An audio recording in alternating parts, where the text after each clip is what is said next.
وہ یہ کہتے ہیں کہ ایرانی مسلح افواج سپریم نیشنل سیکیورٹی کونسل اور ایرانی پارلیمان کے فیصلوں کے مطابق ان حملوں کا جواب دینے کی پابند ہے اور ایران کے خلاف کسی بھی اقدام کو جواب کے بغیر نہیں چھوڑا جانا چاہیے۔ وزارت خارجہ جو آج صبح بیان جاری کیا ہے ایران کی، ان کی جانب سے یہ کہا گیا ہے کہ وحشیانہ حملے نہ صرف اقوام متحدہ کے اصولوں خصوصاً آرٹیکل 2 کی شق 4 کی کھلی خلاف ورزی ہیں، بلکہ بین الاقوامی امن اور سلامتی کے لیے بھی سنگین خطرہ ہیں۔ اور امریکہ نے بعض خلیجی ممالک کی سرزمین اور تنصیبات کو ایران کے خلاف فوجی جارحیت کے لیے جو ہے وہ استعمال کیا ہے۔ ایرانی وزارت خارجہ نے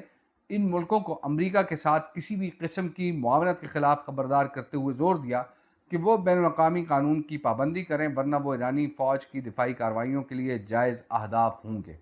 تو یہ خبر ہے جناب، ظاہر ہے کہ اب یہ معاملہ جو ہے وہ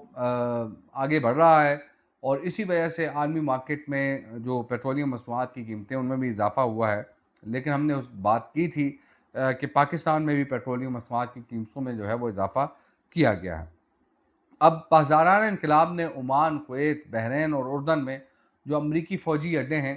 ان کو نشانہ بنایا ہے، اور اس میں اگر دیکھا جائے تو ایران کا یہ دعویٰ ہے کہ امریکہ جو ہے وہ ان فوجی اڈوں سے ایران پر کارروائیاں کر رہا ہے۔ اور اس حوالے سے جو بحرین کی وزارت داخلہ ہے وہ یہ کہتے ہیں کہ سائرن بجائے گئے ہیں اور لوگوں کو ہدایت کی گئی ہے کہ وہ پرسکون رہیں اور قریب ترین محفوظ مقام کی طرف چلے جائیں۔ کویتی فوج نے بیان میں کہا ہے کہ فضائی دفاعی نظام ملک کی فضائی حدود کے اندر ہے اور دشمن کے فضائی حملوں کا مقابلہ کر رہا ہے، اور سنے جانے والے کسی بھی دھماکے کی آواز فضائی دفاعی نظام کی جانب سے حملوں کو ناکام بنانے کی کارروائی کا نتیجہ ہے، اور عوام سے اپیل ہے کہ وہ حفاظتی اور سیکیورٹی ہدایات پر عمل کریں۔ جو ایرانی سرکاری میڈیا ہے اس کے مطابق ان کارروائیوں کے بعد اردن کے شہزادہ حسن ایئر بیس پر ایندھن کے ٹینکوں اور اسلحہ ڈپوؤں میں آگ لگ گئی ہے، اور اردن میں واقع اس تنصیب پر حملہ ایرانی ساحلی اڈوں پر امریکی حملوں کے جواب میں اس کی کارروائی کے پہلے مرحلے کا حصہ تھا، اور اس نے خبردار کیا کہ جوابی آپریشن جو ہے وہ جاری ہے۔ اور پاسداران انقلاب جو ہے ان کا کہنا ہے کہ اس کی ایرو اسپیس فورسز نے بحرین میں شیخ عیسیٰ ایئر بیس کو نشانہ بنایا، اور وہاں ہیلی کاپٹروں کی نگرانی کے لیے قائم ہینگر میں P-8 طیارہ موجود تھا، اور امریکی ڈرون کمانڈ سینٹر کو بھی نشانہ بنایا گیا ہے۔ اب یہ ساری سچویشن ہے، جنگ ایک مرتبہ پھر جو ہے وہ چھڑ چکی ہے ایران اور امریکہ کے درمیان۔ اب یہ اونٹ کس کروٹ بیٹھتا ہے، لیکن بات ہم کریں گے کہ آپریشن شابان جو ہے بلوچستان میں جاری ہے۔ یہ بلوچستان کا جو ہے وہ ناردن پارٹ ہے، اور جہاں پہ یہ آپریشن جاری ہے، اور سیکیورٹی ذرائع کے مطابق سیکیورٹی فورسز کی جانب سے فتنہ الخوارج کے خلاف علاقے میں مؤثر کارروائیاں کی جا رہی ہیں، اور خارجیوں کو ہوائی اور زمینی کارروائیوں میں نشانہ بنایا جا رہا ہے، اور تازہ کارروائیوں کے دوران مزید 5 خارجیوں کو جہنم واصل کیا گیا ہے۔ آپریشن شابان میں جہنم واصل ہونے والے دہشت گردوں کی مجموعی تعداد جو ہے وہ 76 ہو چکی ہے۔ 5 جولائی سے لے کر اب تک جو آپریشن ہے اس میں مجموعی طور پر 114 جو خارجی دہشت گرد ہیں ان کو ہلاک کیا گیا ہے، اور اس کے علاوہ اگر دیکھا جائے تو یہ معاملہ جو ہے اس وقت شروع ہوا کہ جب کائنہ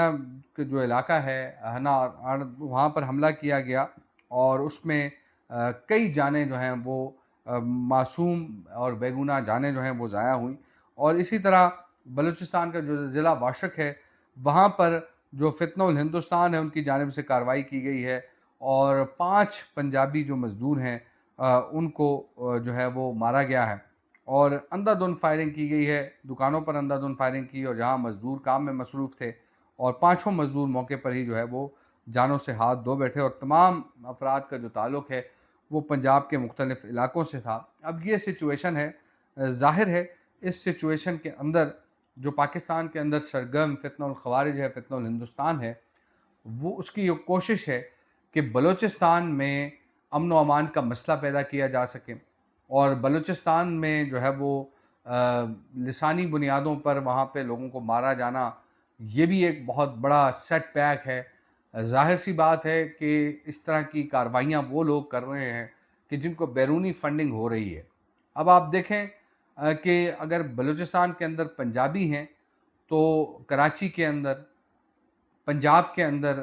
خیبر پختونخوا کے اندر جو بلوچ رہتے ہیں، کیا ان کو یہاں لوگ مارنا شروع کر دیں؟ لیکن ایسا ہرگز نہیں ہے، کیونکہ پاکستان کے میں پاکستانی جہاں چاہے رہ سکتا ہے، اور لیکن جو فتنہ الہندوستان ہے ان کی جانب سے خاص طور پر وہاں جو پنجاب سے تعلق رکھنے والے لوگ ہیں ان کو نشانہ بنایا جاتا ہے. لیکن اس میں تھوڑا سا اور اگر ہم دیکھیں تو اس میں وہ اپنے لوگوں کو بھی جو ہے وہ نشانہ بناتے ہیں. اب جو لاسٹ ٹائم کوئٹہ پھاٹک پر اٹیک ہوا تھا اور اس میں ہم نے دیکھا کہ کئی قیمتی جانیں ضائع ہوئیں، تو وہاں پر تو بلوچ بھی مرا، پشتون بھی مرا، پنجابی بھی مرا. تو یہ جو ان لوگوں کا مقصد اور صرف جو بلوچستان کے اندر امن و امان کا مسئلہ پیدا کرنا ہے، اور ان کا اور کوئی مقصد نہیں ہے. لیکن ہماری جو سیکیورٹی فورسز ہیں وہ ان کو باقاعدہ طور پر ان کا پیچھا بھی کرتی ہیں، تعاقب کرتی ہیں اور ان کو کیفر کردار تک پہنچاتی ہیں.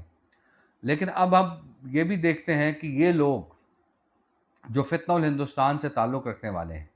یہ عام عوام کے اندر جو ہے وہ گھل مل جاتے ہیں، اور جس کی وجہ سے سیکیورٹی فورسز کو بہت مشکلات ہوتی ہیں.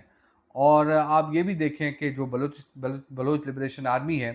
اس کے بارے میں یہ کہا جاتا ہے کہ وہ عام جو بلوچ لوگ ہیں ان کو بھی ڈرا دھمکا کر اپنے ساتھ ملانے کی کوشش کرتے ہیں، اور کچھ لوگ تو ان کے ساتھ اس طرح آ جاتے ہیں، لیکن کچھ لوگوں کو لالچ دے کر جو ہے وہ اپنے ساتھ شامل کیا جاتا ہے. تو جب اس طرح کے حالات ہوں گے تو ظاہر ہے کہ لوگ اس طرف مائل ہوں گے. لیکن ہماری جو سیکیورٹی فورسز ہیں ان کا مورال بلند ہے، اور وہ اس تناظر میں اگر دیکھا جائے تو بلوچستان کے عوام اور بلوچستان کی حفاظت کے لیے اپنی جانوں کا نذرانہ بھی پیش کر رہے ہیں، اور پورے طریقے سے بہترین انداز سے سیکیورٹی کے فرائض انجام دے رہے ہیں. ظاہر ہے کہ اب یہ جو لوگ ہیں جو صرف اور صرف بیرونی فنڈنگ کے ذریعے ہمارے ملک کو عدم استحکام سے دوچار کرنا چاہتے ہیں، ان لوگوں کا مقصد صرف اور صرف یہی ہے کہ پاکستان جو ہے وہ عدم استحکام سے دوچار رہے. لیکن پاکستان جو ہے وہ رہتی دنیا تک قائم رہے گا، پاکستان تا قیامت قائم رہے گا. اپنا بہت سارا خیال رکھیے، دعاؤں میں یاد رکھیے. اگلے کسی ویلاگ میں آپ سے دوبارہ ملاقات ہوگی. اللہ حافظ.